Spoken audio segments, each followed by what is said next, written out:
आज जो मैं पंक्तियाँ आपके लिए लेकर आई हूँ वो स्त्री के मन के घावों को उजागर करती है। और ये पंक्तियाँ लिखी हैं वनीता बैनर्जी जी ने।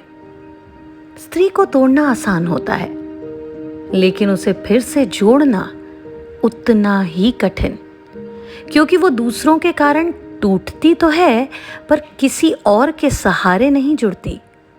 वो अपने ही आंसुओं की स्याही से नया जीवन रचती है, वो भी खामोशी में, अकेलेपन की कड़वाहट में और आत्मा के कोने में छुपी सिसकियों के बीच।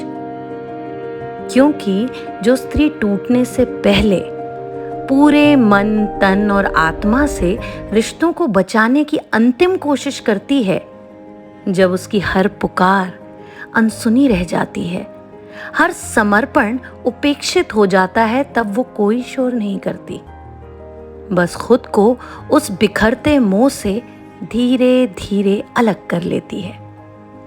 अभिमान करते करते एक दिन स्त्री जान जाती है कि उसकी भावनाएं अब किसी के लिए मूल्य रखती ही नहीं है। तब वो अपने ही भीतर लौट जाती है, अपने अस्तित्व को समेट लेती है और फिर वो अभिमान करना भी छोड़ देती है। उसका कोमल हृदय एक कठोर आवरण ओढ़ लेता है। फिर उसे कौन आया, कौन गया, किसने प्रेम किया या नहीं किया, इससे कोई फर्क नहीं पड़ता। मनुष्य जब बदलता है तो मिट्टी नहीं रहता, पत्थर बन जाता है।